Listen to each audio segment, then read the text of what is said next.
पाकिस्तान की आर्मी ने पाकिस्तान की जनता को पूरी तरह कंगाल कर दिया। अब आप लोग ये बात सुन के सोच रहे होंगे कि ऐसा कैसे हो सकता है कि पाकिस्तान की आर्मी पाकिस्तान की जनता को पूरी तरह कंगाल कर दी। मैं आपको बता दूं, पाकिस्तान की आर्मी केवल आर्मी नहीं है, वो एक बिजनेस है। आप ये कहिए, पाकिस्तान की आर्मी चप्पल से लेकर के, आप ये समझिए कि चप्पल से लेकर के किताब तक बनाती है। मतलब पाकिस्तान में जितनी भी रोज़ की चीज़ें यूज होती हैं, चाहे कॉफ़ी हो, चाहे चाय हो, चाहे चप्पल हो, जूता हो, कपड़ा हो, कुछ भी हो, साबुन, तेल, हर चीज़ पाकिस्तान की आर्मी बनाती है। और पाकिस्तान की आर्मी बिजनेस करती है, और दुनिया की ये पहली इकलौती आर्मी है जो बिजनेस करती है। आज पाकिस्तान की आर्मी की अगर इनकम की मैं बात करूं तो हमारे देश में जैसे मुकेश अंबानी हैं, अडानी साहब हैं, इनकी इनकम से पाकिस्तान की आर्मी की इनकम ज़्यादा है। अब आप सोच रहे होंगे कि पाकिस्तान की आर्मी की इनकम इतनी ज़्यादा है तो फिर पाकिस्तान इतना कंगाल क्यों है। तो आज पूरी जानकारी आपको मैं दूँ और सही से एक एक पॉइंट आज आपको समझना है। शुरू करें? ठीक है। देखो, ये अपना प्यारा सा भारत है, और ये हमारा पड़ोसी मुल्क पाकिस्तान है, और ये बांग्लादेश है। तो भारत और पाकिस्तान का जो बंटवारा हुआ था वो 14 अगस्त सन 1947 को हुआ था। तो जब 14 अगस्त सन 1947 को भारत और पाकिस्तान का बंटवारा हुआ तो उस समय हर चीज़ का बंटवारा हुआ था, यहाँ तक कि आर्मी का भी बंटवारा हुआ था। बताया जाता है कि लगभग आप ये समझिए कि जैसे मान लो 100 जवान आर्मी के हैं तो 33 जवान किसको मिले थे? पाकिस्तान को मिले थे, बाकी भारत ले लिया था। अब आप सोच रहे होंगे कि 33 जवान ही क्यों पाकिस्तान को दिए गए, बाकी जवान भारत ज़्यादा क्यों लिया? तो देखिए, हमारे पास एरिया ज़्यादा था, पाकिस्तान के पास एरिया कम था, लेकिन हमारे पास जहाँ एरिया ज़्यादा था तो विवाद भी ज़्यादा था। 562 रियासतें थी हमारे पास, और 562 रियासतों को मिलाना कोई खेल नहीं था उस समय। पाकिस्तान के पास कम ही रियासतें थी और फ्रेश जवान पा गया। जब पाकिस्तान फ्रेश जवान पाया, और उस समय पाकिस्तान के पास कोई बड़ा लीडर नहीं था, हमारे पास थे पंडित जवाहरलाल नेहरू थे, महात्मा गांधी थे, सरदार वल्लभ भाई पटेल थे, राजेंद्र प्रसाद थे, भीमराव अम्बेडकर थे, बहुत सारे हमारे पास अच्छे लीडर थे जो इस देश को आगे संभाल सकते थे। लेकिन पाकिस्तान के पास कोई ऐसा, मोहम्मद अली जिन्ना को छोड़ करके कोई ऐसा लीडर नहीं था कि वो आगे चल के पाकिस्तान को संभाल सके। और यही कारण है कि आज जो पाकिस्तान की हाल है, मेन कारण इसका यही है कि अगर पाकिस्तान के पास उस समय अच्छा लीडर होता तो आज पाकिस्तान का ये हाल बिल्कुल नहीं होता। 33% जवान पाकिस्तान को मिले, ठीक है। अब पाकिस्तान के जो 33% जवान थे वो उस समय सबसे ज़्यादा जो क्षेत्र थे आसपास के, जो पाकिस्तान में नहीं मिलना चाहते थे, ज़बरदस्ती उनको मिलाने में जुट गए। बाकी कोई काम उनके पास नहीं, केवल क्षेत्रों को मिलाना, ज़बरदस्ती लूटना, काटना, मारना, ये काम उनका हुआ।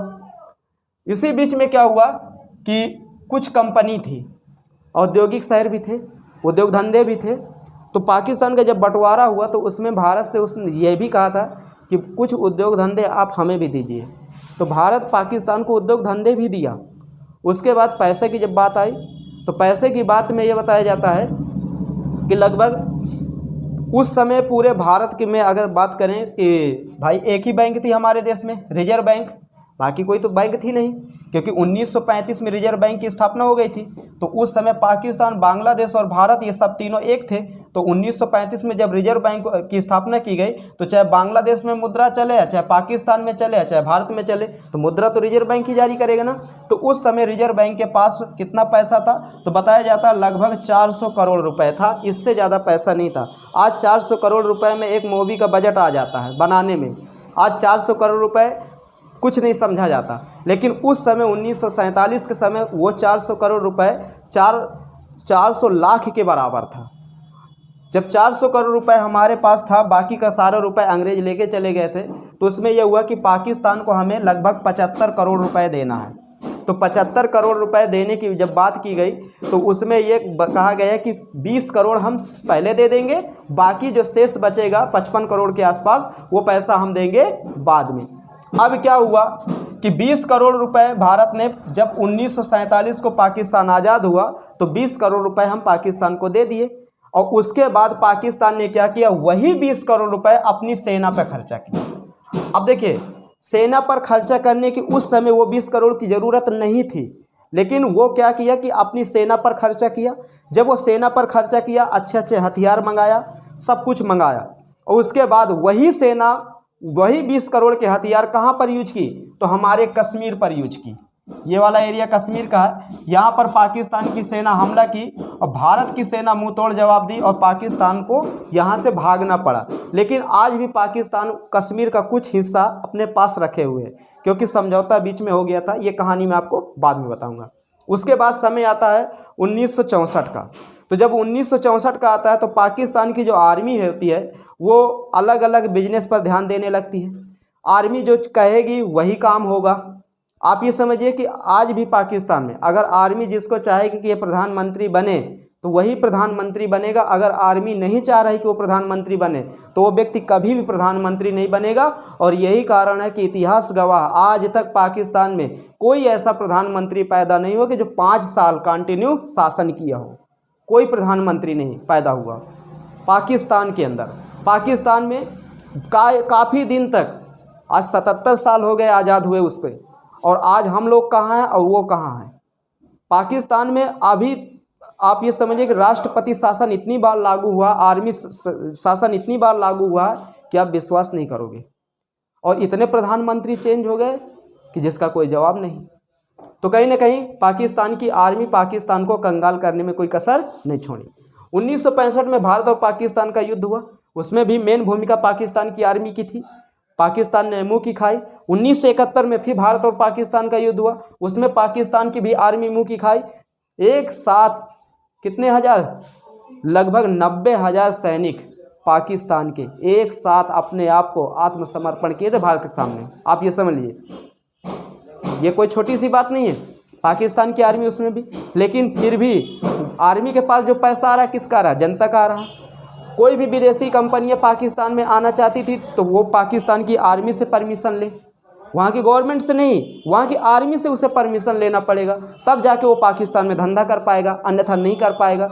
अगर वो पाकिस्तान की आर्मी, मान लो जैसे कि कोल्ड ड्रिंक है, अगर आर्मी कोल्ड ड्रिंक बना रही है तो फिर कोल्ड ड्रिंक तुम नहीं बनाओगे, तुम दूसरा कोई काम करो और उसमें भी टैक्स आर्मी को दो। मतलब देश को नहीं देना, देश के प्रधानमंत्री को नहीं देना, देश के जो सरकारी कार्य कर रहे हैं उनको टैक्स नहीं देना, आर्मी को टैक्स देना। तो बताओ, जब आर्मी टैक्स पाएगी तो आर्मी मजबूत होती चली जाएगी कि नहीं होगी, हैं? होगी कि नहीं? उसी बीच में क्या हुआ, कुछ दिन बाद 1978 की बात है, सोवियत संघ रूस का आप नाम सुने होंगे, ठीक है। तो रूस ने क्या किया, अफ़गानिस्तान की ओर थोड़ा रुख लिया। जब अफ़गानिस्तान की तरफ रुख लिया तो अमेरिका बीच में कूद आया। उस समय 2 ही महाशक्तियाँ थी, एक रूस और दूसरी अमेरिका। तो अमेरिका ने क्या किया, पाकिस्तान की आर्मी से सहयोग मांगा। तो जब पाकिस्तान की आर्मी से सहयोग, ऐसे आर्मी देगी क्या, पैसा लेगी, $1 मिलियन पैसा पाता था। धीरे धीरे धीरे धीरे धीरे धीरे करते करते पाकिस्तान की आर्मी और स्ट्रांग हो गई। कोई भी काम करो पूरा, कोई भी काम करो पूरा, मतलब सब कुछ। पहले वो अपना पेट भरेंगे, बाद में जनता का ध्यान देंगे। धीरे धीरे धीरे धीरे करते करते करते समय आ गया 1999 का। जब 1999 का समय आया तो वही आर्मी ने भारत के ऊपर कारगिल युद्ध कर दिया। उस समय पाकिस्तान के जो प्रधानमंत्री थे नवाज शरीफ थे। पाकिस्तान के प्रधानमंत्री नवाज शरीफ का मानना था कि अगर हम भारत के साथ अच्छे रिश्ते बनाएंगे तो दोनों देश बहुत अच्छे से तरक्की करेंगे। और आर्मी को ये बात पसंद नहीं आई। तो उस समय आर्मी चीफ जो थे जनरल परवेज़ मुशर्रफ थे, और जनरल परवेज़ मुशर्रफ ने तुरंत कारगिल युद्ध करा दिया, तुरंत कारगिल युद्ध किया। और एक चीज़ मैं आपको और बता दूं, जब जब भारत पाकिस्तान से संबंध अपने सुधारना चाहता है तब पाकिस्तान की आर्मी किसी न किसी आतंकवादी गतिविधियों को करवा देती है भारत के अंदर। पुलवामा अटैक हुआ, 26/11 हुआ, संसद पर हमला हुआ, बहुत सारे ऐसे हुए कि जहाँ जब मतलब वो किया गया तब हमला हुआ भारत में। और यही कारण है कि अगर पाकिस्तान की आर्मी सुधर जाए तो भारत और पाकिस्तान के रिश्ते सुधर जाएंगे। पाकिस्तान की आर्मी जब तक नहीं सुधरेगी तब तक भारत और पाकिस्तान के रिश्ते नहीं सुधरेंगे।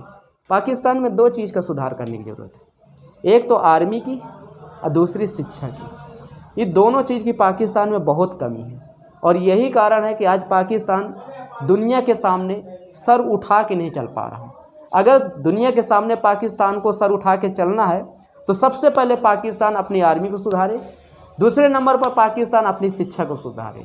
ये दोनों चीज़ में अगर सुधार हो जाएगा तो मैं वादा करता हूँ, जिस तरह आज भारत हमारा दुनिया के सामने सर उठा के चलता है, पाकिस्तान भी दुनिया के सामने सर उठा के चलेगा।